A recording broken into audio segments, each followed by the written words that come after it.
एक नया साल और एक नया मौका असेस करने का अपने फाइनेंशियल गोल्स को और रिव्यू करने का अपने पोर्टफोलियो को। कहाँ इन्वेस्ट किया जाए सन 2024 में? कौन सी म्यूचुअल फंड स्कीम्स देंगी साल 2024 में आपको बेस्ट रिटर्न्स? जानने के लिए एंड तक हमारा ये वीडियो जरूर देखें।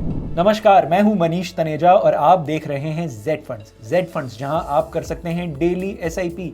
जेड फंड्स जहां आप 10 फंड हाउसेस की 500 से भी ज्यादा स्कीम्स में कर सकते हैं डेली एसआईपी। जब हम कमाते रोज हैं, खर्चते रोज हैं, बचाते रोज हैं, तो क्यों ना रोज निवेश करें। आज ही जेड फंड्स ऐप डाउनलोड करें और शुरू करें अपनी डेली इन्वेस्टमेंट्स की स्ट्रैटेजी। इन्वेस्ट करें डेली एसआईपी में। इक्विटी म्यूचुअल फंड्स यानी वो फंड्स जो इन्वेस्ट करते हैं शेयर बाजार में, इक्विटी इंस्ट्रूमेंट्स में। कैसे सेलेक्ट करते हैं हम जेड फंड्स में इक्विटी म्यूचुअल फंड्स जो आने वाले सालों में आपको देंगे बेहतरीन रिटर्न्स? आइए पहले हम अपने प्रोसेस के बारे में आपको बताते हैं। जेड फंड्स में हम फंड्स सेलेक्ट करने से पहले इन फैक्टर्स पे ध्यान देते हैं। सबसे पहले फंड मैनेजमेंट स्ट्रैटेजी। किस तरह की अप्रोच फॉलो करते हैं फंड मैनेजर्स स्टॉक सिलेक्शन के लिए?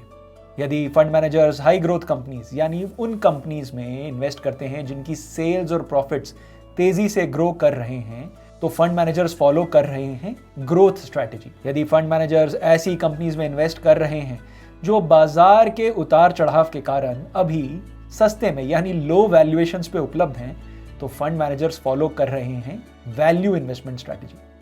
तो सबसे पहले हम ये देखते हैं कि फंड मैनेजर्स क्या स्ट्रैटेजी फॉलो कर रहे हैं, ग्रोथ स्ट्रैटेजी या वैल्यू स्ट्रैटेजी। उसके बाद हम देखते हैं क्या म्यूचुअल फंड स्कीम एक डाइवर्सिफाइड पोर्टफोलियो रन कर रही है।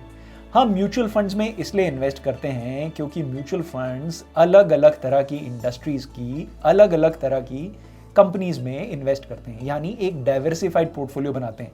Mutual funds help us avoid keeping all our eggs in one basket.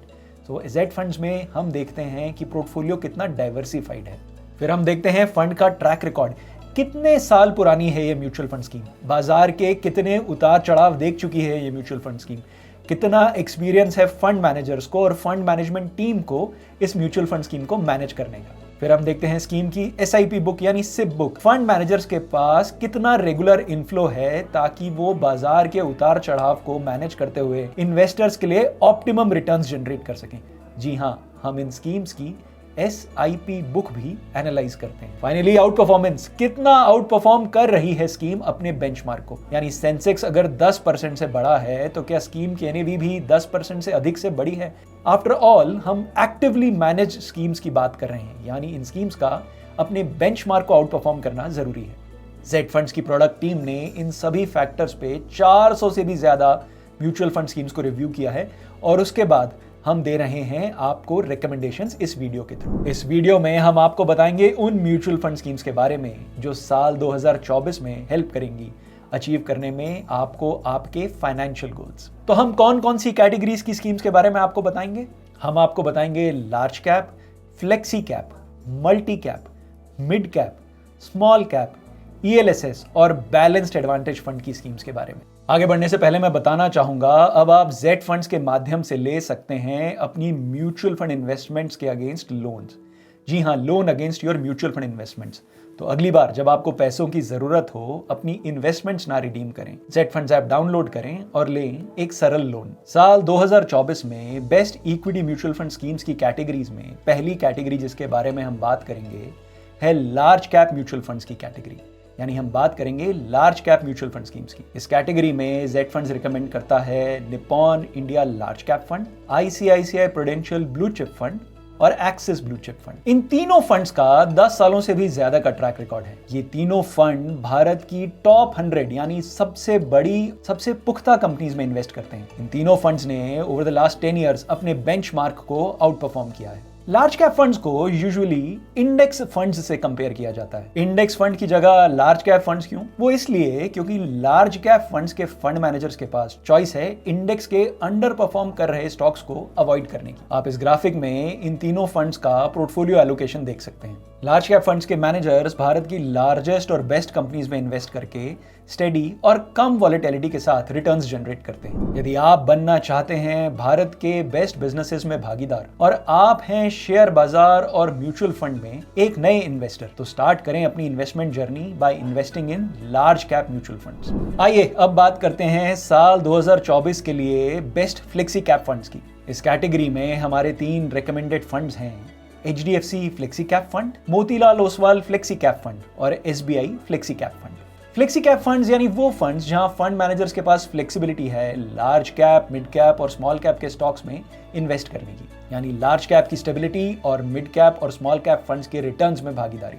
इस ग्राफिक में आप इन तीनों फंड्स के HDFC flexi cap, Motilal Oswal flexi cap और SBI फ्लेक्सी कैप के 3 और 5 सालों के रिटर्न्स देख सकते हैं और साथ में देख सकते हैं इन फंड्स के बेंचमार्क के रिटर्न्स। जी हाँ, इस दौरान Motilal Oswal flexi cap fund ने डिसअपॉइंट किया है, बट आने वाले समय में Motilal Oswal flexi cap fund की QGLP स्ट्रैटेजी यानी quality, growth, longevity and price किस भाव पे मिल रहा है शेयर, ये स्ट्रैटेजी प्ले आउट करेगी।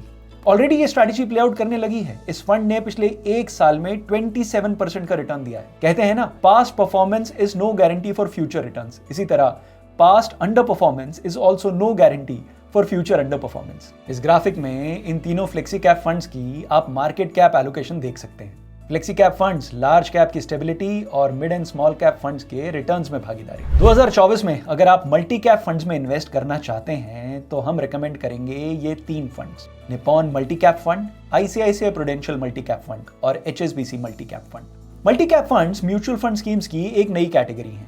इनमें आप पाते हैं exposure large cap, mid cap और स्मॉल कैप स्टॉक्स में। तो फिर फ्लेक्सी कैप और मल्टी कैप फंड्स में क्या फर्क हुआ? फर्क है, फ्लेक्सी कैप फंड्स में फंड मैनेजर्स के पास आजादी है कि वो लार्ज कैप की एलोकेशन 75-80% तक ले जा सकते हैं, जबकि मल्टी कैप फंड्स में सेबी द्वारा ये निर्धारित किया गया है कि लार्ज कैप, मिड कैप और स्मॉल कैप में कम से कम फंड मैनेजर्स को 25% का एलोकेशन तो लेना ही होगा। यानी आप मल्टी कैप फंड्स में एक बैलेंस्ड डाइट की तरह अपने पोर्टफोलियो में पाते हैं लार्ज कैप, मिड कैप और स्मॉल कैप में बैलेंस्ड एक्सपोजर। क्या रिटर्न्स दिए हैं इन मल्टी कैप फंड्स ने? इस ग्राफिक में आप Nippon multi cap, ICICI prudential multi cap और HSBC मल्टी कैप फंड के रिटर्न्स देख सकते हैं। फंड कैटेगरी नई है और फंड्स भी नए हैं, पर एक बैलेंस डाइट की तरह ये फंड्स आपके पोर्टफोलियो को रखेंगे हेल्दी। अगली कैटेगरी जिसके बारे में हम बात करेंगे हैं best mid cap funds for 2024। इस कैटेगरी में हमारी रिकमेंडेशंस हैं Motilal Oswal mid cap fund, SBI magnum mid cap fund और निपॉन इंडिया ग्रोथ फंड। क्यों करें मिड कैप फंड्स में invest? Well, mid cap funds में इन्वेस्ट करने का सबसे बड़ा रीजन ये है कि हम उन कंपनीज में इन्वेस्ट कर रहे हैं जिनके बिजनेस मॉडल प्रूव हो चुके हैं, जो बहुत हाई ग्रोथ डेमोन्स्ट्रेट कर रही हैं और जो कुछ समय में लार्ज कैप कंपनीज हो जाएंगी। ये 3 रीजंस मिड कैप फंड्स में इन्वेस्ट करने के लिए सबसे अच्छे रीजंस हैं। किस तरह के इन्वेस्टर्स के लिए हैं mid cap funds? Mid cap funds उन इन्वेस्टर्स के लिए हैं जो अपने पोर्टफोलियो में थोड़ा सा एग्रेसिव रिटर्न चाहते हैं। वो चाहते हैं कि उनका पोर्टफोलियो लार्ज कैप या ब्रॉडर मार्केट इंडेक्स वाले फंड्स को आउट परफॉर्म करे। तो यदि आप चाहते हैं पोर्टफोलियो में थोड़ा सा एग्रेशन और थोड़ा सा रिस्क, तो मिड कैप फंड्स आपके लिए हैं। इस ग्राफिक में आप Motilal Oswal mid cap, SBI magnum mid cap और निपॉन इंडिया ग्रोथ फंड के 3, 5 और 10 सालों की परफॉर्मेंस देख सकते हैं और साथ में देख सकते हैं परफॉर्मेंस मिड कैप फंड्स के बेंचमार्क की। जी हाँ, मिड कैप फंड्स ने अपने इन्वेस्टर्स के लिए बेहतरीन रिटर्न्स जनरेट किए हैं। आइए अब बात करें साल 2024 के लिए कौन से स्मॉल कैप फंड्स हैं आपके लिए बेस्ट। 3 स्मॉल कैप फंड्स जिनमें आप इन्वेस्ट करके पा सकते हैं बेहतरीन रिटर्न्स। उन फंड्स का नाम है quant small cap fund, Nippon India small cap fund और SBI स्मॉल कैप फंड। अब स्मॉल कैप फंड्स में क्यों इन्वेस्ट किया जाए? आफ्टर ऑल, क्या है स्मॉल कैप फंड्स की कंपनीज? स्मॉल कैप फंड्स की कंपनीज वो कंपनीज हैं जो उन इंडस्ट्रीज में अभी ऑपरेट कर रही हैं जिनमें आने वाले समय में आप पाएंगे बेहतरीन ग्रोथ। इंडस्ट्रीज जैसे कि कंस्ट्रक्शन, हॉस्पिटैलिटी, EVs। इन इंडस्ट्रीज में ऐसी कंपनीज हैं जो आने वाले समय में कई गुना हो जाएंगी। आपको जान के हैरानी होगी कि सेंसेक्स के स्टॉक्स जैसे टाइटन और इन्फोसिस एक ज़माने में स्मॉल कैप स्टॉक्स हुआ करते थे। तो अगर आप चाहते हैं इन्वेस्ट करना कल के टाइटन में या कल की इन्फोसिस में, तो इन्वेस्ट करना शुरू करें स्मॉल कैप म्यूचुअल फंड्स में। स्मॉल कैप कंपनीज किन इन्वेस्टर्स के लिए सही हैं? स्मॉल कैप म्यूचुअल फंड्स और स्मॉल कैप कंपनीज उन इन्वेस्टर्स के लिए सही हैं जो पोर्टफोलियो में वॉलेटिलिटी से कंफर्टेबल है। जी हाँ, इन म्यूचुअल फंड स्कीम्स की NAV बहुत तेज़ी से बढ़ती है और बहुत तेज़ी से घट भी जाती है। तो यदि आप एक ऐसे इन्वेस्टर हैं जिन्हें बाजार का उथल पुथल बर्दाश्त नहीं होता, तो आप स्मॉल कैप कंपनीज और small cap mutual fund schemes को अवॉइड कर सकते हैं। इस ग्राफिक में आप quant small cap fund, Nippon small cap fund और SBI स्मॉल कैप फंड के पिछले 3, 5 और 10 सालों के सालाना रिटर्न्स देख सकते हैं। इन स्कीम्स में इन्वेस्ट करने से पहले ध्यान दें, ये स्कीम्स उन्हीं इन्वेस्टर्स के लिए हैं जिनका इन्वेस्टमेंट होराइजन 4-5 साल या उससे अधिक है। यहाँ मैं आपको ये भी बताना चाहूँगा कि हमने इन सब कैटेगरीज की बेस्ट म्यूचुअल फंड स्कीम्स पर डेडिकेटेड वीडियोस भी बनाए हुए हैं। इन वीडियोस के लिंक आप पाएंगे इस वीडियो के एंड में। Do subscribe to our channel and check out these videos.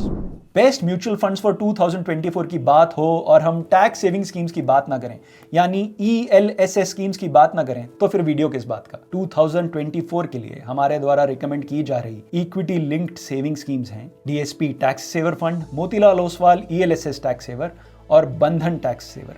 ELSS schemes होती क्या हैं? ELSS यानी इक्विटी लिंक्ड सेविंग स्कीम्स वो इक्विटी म्यूचुअल फंड्स हैं जिनमें आप इन्वेस्ट करके सेक्शन 80C के अंतर्गत 1.5 लाख रुपए 1.5 लाख रुपीस तक अपनी टैक्सेबल इनकम कम कर सकते हैं। ये schemes by regulation 70 to 75% allocation लेती हैं इक्विटी में। जरूरी नहीं है आप इन स्कीम्स में इन्वेस्ट करें सिर्फ टैक्स सेविंग के लिए। अगर आप एक ऐसी स्कीम में इन्वेस्ट करना चाहते हैं जिसमें आपका पैसा लॉक हो जाए, आफ्टर ऑल ELSS में की गई इन्वेस्टमेंट 3 साल तक लॉक हो जाती है, लॉक हो जाए और आप रिटर्न्स पा सकें without the temptation of redeeming early, तो ELSS स्कीम्स आपके पोर्टफोलियो का पार्ट भी बन सकती हैं। आप इस ग्राफिक में इन तीनों म्यूचुअल फंड स्कीम्स के 3, 5 और 10 सालों के रिटर्न्स देख सकते हैं। आप ये भी देख सकते हैं कि इन स्कीम्स ने अपने बेंचमार्क को कैसे आउट परफॉर्म किया है। तो ध्यान दें, हालांकि इन स्कीम्स का अंडरलाइंग कॉन्स्ट्रक्ट टैक्स सेविंग है, पर ये स्कीम्स आप long term mutual fund portfolio का भी हिस्सा बन सकती हैं। इन स्कीम्स के बारे में और जानकारी के लिए इन स्कीम्स में बनाए गए हमारे डेडिकेटेड वीडियो को जरूर देखें। एक कैटेगरी जिसमें आप 2024 में इन्वेस्ट करके पा सकते हैं स्टेबल और कम वॉलेटिलिटी वाले रिटर्न्स है बैलेंस्ड एडवांटेज फंड्स। अब ये बैलेंस्ड एडवांटेज फंड्स क्या हुए? बैलेंस्ड एडवांटेज फंड्स होते हैं हाइब्रिड कैटेगरी के फंड्स। हाइब्रिड कैटेगरी यानी ऐसी म्यूचुअल फंड स्कीम्स जिनमें फंड मैनेजर्स डालते हैं पैसा equity instruments as well as fixed income instruments में, और ये एलोकेशन डायनेमिकली मैनेज होता है। जब जब फंड मैनेजर्स को लगता है इक्विटी एक्सपेंसिव हो गई है, वैल्यूएशंस बढ़ गई हैं, वो प्रॉफिट बुक करके पैसा डाल देते हैं फिक्स्ड इनकम इंस्ट्रूमेंट्स में। और जब मार्केट करेक्ट हो जाता है या फंड मैनेजर्स को लगता है अब वैल्यूएशंस रीजनेबल हैं, उनके पास फ्लेक्सिबिलिटी होती है कि वो फिक्स्ड इनकम से पैसा निकाल कर इक्विटी इंस्ट्रूमेंट्स में डाल दें। बैलेंस्ड एडवांटेज फंड्स यानी एक हाइब्रिड फंड्स की कैटेगरी जो इन्वेस्टर्स को इक्विटी और डेट दोनों में इन्वेस्ट करके एक स्टेबल कांस्टेंट रिटर्न्स देती है। ये कैटेगरी आपको अगर रेगुलर इनकम चाहिए उसके लिए भी बहुत अच्छा प्रोडक्ट। इस कैटेगरी में इन्वेस्ट करके आप regular income through systematic withdrawal plans भी जनरेट कर सकते हैं। अब ये सिस्टमैटिक विड्रॉल प्लान्स क्या हुए? सिस्टमैटिक विड्रॉल प्लान यानी आप किसी म्यूचुअल फंड स्कीम में जो गेन हो रहा है एक रेगुलर फ्रीक्वेंसी में अपने बैंक अकाउंट में ले सकते हैं। ये फ्रीक्वेंसी हो सकती है मंथली, क्वार्टरली, सेमी एनुअल और एनुअल। बैलेंस्ड एडवांटेज फंड्स के थ्रू रेगुलर इनकम कैसे जनरेट की जाए, इसे जानने के लिए हमारे बैलेंस्ड एडवांटेज फंड्स पे बनाए गए डेडिकेटेड वीडियोस जरूर देखें। इन वीडियोस के लिंक आप पाएंगे इस वीडियो के एंड में। इस कैटेगरी में हमारे द्वारा एडवाइस किए गए 3 फंड्स हैं HDFC balanced advantage fund, ICICI prudential balanced advantage fund और ईडलवाइज बैलेंस्ड एडवांटेज फंड। आप इस ग्राफिक में इन तीनों फंड्स के पिछले 3, 5 और 10 सालों के रिटर्न्स देख सकते हैं। जी हाँ, ईडलवाइज बैलेंस्ड एडवांटेज फंड का अभी 10 सालों का ट्रैक रिकॉर्ड नहीं है, पर सिंस NFO इस फंड ने जो रिटर्न्स डिलीवर किए हैं और जो स्ट्रैटेजी फंड मैनेजर्स फॉलो कर रहे हैं, उससे हमें ये कॉन्फिडेंस आता है कि आने वाले समय में भी ईडलवाइज बैलेंस्ड एडवांटेज फंड अपने इन्वेस्टर्स को एक स्टेबल और कंसिस्टेंट रिटर्न देगा। With this we come to the end of our recommendations for mutual fund schemes for the year 2024। अगर आप जानना चाहते हैं कौन सी म्यूचुअल फंड स्कीम्स आपके पोर्टफोलियो के लिए सही हैं, या आप किसी भी म्यूचुअल फंड स्कीम के बारे में और इन्फॉर्मेशन चाहते हैं, तो हमारे इस वीडियो के कमेंट सेक्शन में एक कमेंट ड्रॉप करें। और यदि आप चाहते हैं अपना portfolio review by a dedicated trained expert, तो आज ही Z Funds ऐप डाउनलोड करें और बात करें अपने Z Fund एक्सपर्ट से।